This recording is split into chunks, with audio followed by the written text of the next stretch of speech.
What is up, guys? Welcome back to another video. So today we are in the content creator beta and we're going to be testing out Moondragon. And I have to admit, I had low expectations about Moondragon, but she's actually really good. Like when I watched the Adam Warlock deep dive, I didn't think the second champion of the month would be good, but she is actually really good. And you guys will see that in today's video. So we're using a 6-star rank 3. And this entire video has no suicides because there's currently a bug with the liquid cartridge, so I don't even use a double edge. There's no suicides. But let's go for her abilities. So she has Mind Blast, and you trigger those Mind Blasts whenever you interrupt the opponent's heavy attack, whenever you hit them in their block with your first, medium, and light attack, and whenever you interrupt their dash attack. So basically whenever you intercept. And then if you continue the combo when you intercepted, your whole 5-hit combo will trigger Mind Blast. So I might be doing it after baiting this special one. I might be intercepting, you will see. So there we go. My whole 5-hit combo triggers Mind Blast, and you can see it whenever you deal red numbers. That means you trigger Mind Blast.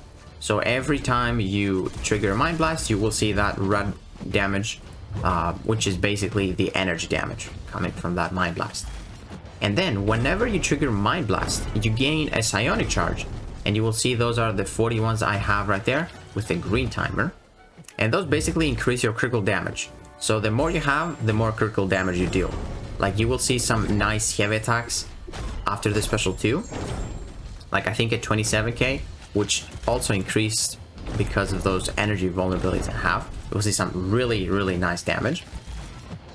And also whenever you enter whenever you gain 20 of those psionic charges, you enter psionic transcendence, and when you do that, you purify all debuffs off of you, and based on the number you purified, you gain extra psionic charges. So if you entered it with 10 debuffs, you will go up to 30 psionic charges, because you go from 20 and then you get plus 10 because of the debuffs you purified.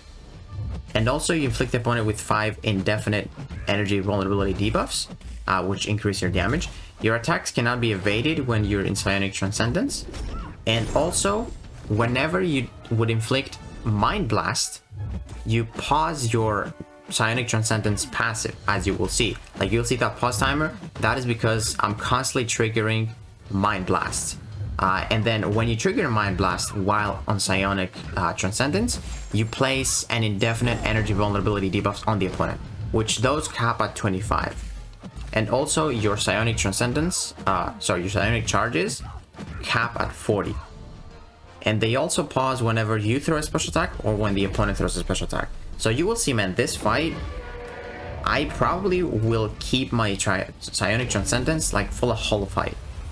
And this was a really sick special 3, which, by the way, inflicts an incinerate debuff on the opponent. And if you had psionic transcendence active, it will be a passive one, and the damage from the incinerate basically increases based on how much critical damage Moondragon has. So you always want to throw it whenever you have like close to max psionic charges, because again, those increase your critical damage rating, so that will increase your incinerate. And for the time that the incinerate was active, my psionic charges were just paused, so you get a nice 25-second incinerate, which means you're not going to lose your psionic transcendence for the next 25 seconds. So you don't even need to trigger Mind Blast to do that. So as you can see, I still haven't lost my Mind Blast. Now I did, and she's at 13%. But because she was a bit passive, I just want to bait like a couple of heavy attacks.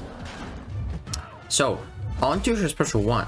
The special 1, after the final hit, you gain 3 psionic charges, and then you can gain up to 6 more if you don't end your channeling, basically. It's kind of like Professor X's special 1. If you interrupt it by doing a different action, you're not going to get the bonus charges. Like here, I interrupted it a bit, but I still gained a few of them. So this is a really nice way if you don't really have a way to intercept or interrupt the opponent's heavy or hit them in their block. You can gain some nice charges. And then the special 2 deals a burst of energy damage multiplied by your critical damage multiplier. So I think you might have seen the rotation here. we do a lot of intercepts, or we hit the opponent's block with medium and light attacks, or sorry, with our first medium and light attack. We throw a couple of special ones to maybe gain some nice psionic charges even faster. We stack up those energy vulnerabilities by intercepting or basically triggering Mind Blast. And also I forgot to mention a really cool thing. So whenever you trigger a Mind Blast, you actually gain some power gain as well. It's kind of like Hulkling's, whenever he triggers a buff on himself, he gains a little bit of power. So you will see like a really fast power gain. Like this fight lasted for like 40 seconds. This guy has 150,000 health. I want to see this fight again. So this lasted for 46 seconds. So check this out. We built up those Mind Blast, build up our psionic charges, and as you will see, whenever I'm triggering Mind Blast, we'll see that I gain a little bit of more power gain. So I'm actually to a special one with 9 hits, because I just constantly trigger Mind Blast because of intercepting and completing that combo. So now we stack up those energy vulnerabilities, we gain even more of those psionic charges. We want to cap it to 40 if possible before we get to that special 2. This guy's healing is gone because we have so many debuffs on him, and Despair takes care of that. And now I'm going to bait that special 1, do another intercept, and we're going to throw the special 2 with 40, which is the cap. And you will see when she crits, oh, you deal a lot of damage. 24,000 for the last hit, and a really nice heavy attack. So the thing that I really like about Moondragon is that she has guaranteed damage from that special 2. If you have psionic charges, you will see that those red numbers are the same. They still do exactly the same damage, no matter if you crit or you don't crit. And then the Awaken ability that she has, really cool. So her heavy attacks gain up to 3,200 critical rating while she's under the special 1. So you might have saw some really big yellow numbers from heavy attacks, and that is because we gained some massive critical rating when we are below the special 1. So this is like a really cool way if you want to finish off the opponent. Like if your special 2 did not deal much damage, you can just, if you don't have time to build up to the special 2, you can just throw heavies in the corner, and you're gonna see those critics, because that critical rating is a lot for sure. And also to the Awaken ability, your specials are unblockable if you have Psionic Transcendence active. So there we go, pop that special 2. This guy has almost 200k health, and you will see 13k from each of those energy hits. And with our heavy attack, we're gonna throw a special 1, let him dash at us, and boom, 27,000. This was a 200k health pool fight in a minute. That is really impressive in my opinion. And this is some sort of utility that I definitely underestimated. So this is Biohazard. So whenever, I don't know if I mentioned, but she takes 30% less damage from Poison, Bleed, Degen, and Power Sting. So 30%, you will see that I take some Poison damage and Bleed damage. It's not too bad, but you will see that I constantly gain Psionic charges. When I get inflicted with one of those 4 debuffs that I mentioned, I gain a Psionic charge every 0.75 seconds. And now I'm already to Psionic Transcendence. But when you get to Psionic Transcendence, you take even less damage from Bleed, Poison, Power Sting, and Degen by another 50% flat. So when you're on Psionic Transcendence, you take 80% less damage from all those 4 debuffs. But keep in mind, when you get to Psionic Transcendence, you do not start generating charges again every 0.75 seconds when you get inflicted with bleeds. But this was, dude, how much health did she have?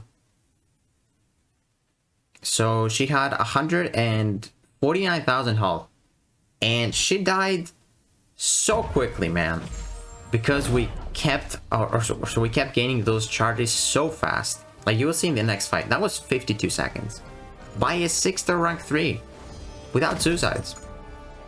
Like, I was not impressed by the religious fights because, you know, it's like 500k health pool, but I feel like those fights where the AI is more aggressive you can just be aggressive, make those intercepts. You gain so much power because, again, whenever you trigger Mind Blast, you gain some sort of power gain, you know? Some extra power gain, like Hulkling. And look at this. I haven't done a single intercept, and I almost am at Psionic Transcendence. Now I am. And did you see that I purified all those 3 poisons? Whenever you enter Psionic Transcendence, you will see that those 3 debuffs will get purified, and I got 3 extra Psionic charges. And now we want to stack up those energy vulnerabilities as we build it to the special 2. We take no damage from that poison. You can see I have 2 poisons. I barely take down because by that point we have 80% resistance when poison and bleed. And now we have 37. I'm gonna throw a heavy attack. Boom. Did some nice damage. And then with 40, we're just gonna go ahead and finish off Ghost. Boom. She's almost dead. And let's go for a big heavy attack. Boom. Did not crit. We have that additional critical rating, but it's not guaranteed, of course. This was a 43-second fight. Like, I thought with Biohazard, like, at that point, whenever, like, I obviously know that she has 30% resistance, but I thought like it wasn't gonna be enough. But the best thing you can do is, like, get inflicted with 1 poison or 1 bleed, then let your Psionic charges fuel up. And when you get to Psionic Transcendence, 80% resistance, you're basically gonna heal from willpower. And see, I got Psionic Transcendence with 9 hits there. This is crazy, man. Like, that poison is taking for 77, and I heal 129. And poison itself reduces my healing. So, dude, this is really good champion for Biohazard. I did not expect that. There I got stunned, unfortunately. But he has 20 of those energy. Gonna go for the special 2 with 22. And as you can see, 16,000 every single hit. This is guaranteed damage. It's not crit dependent. That's what I love about Wong as well when he's like fully ramped up. And look at this, he's missing my his attacks. And I'm gonna go for big heavy attack. 37,000 with class advantage. But dude, Moondragon, I feel like is going to be a really good champion for Battlegrounds. I don't think she's going to be too crazy as a defender, but she is really awesome on attack. Especially when she gets inflicted with Power Sting, Degen, Bleed, or Poison. She just gets fueled up to that Psionic Transcendence. She purifies every single debuff, and then you have so much critical damage rating, which means your special 2 will hit super hard, and your heavy attacks, you can utilize those heavy attacks with that extra critical rating while below 1 bar of power to just finish off the opponent. So yeah, guys, I'm really excited to take her to 6th to rank 4, and maybe Kabam fixes the bug with a Liquid Courage Mastery, and I can use Suicides to see those big numbers and show you guys as well. But yeah, let me know what you guys think about Moondragon, and if you enjoyed this video, please give it a like, subscribe, and I will see you in the next one.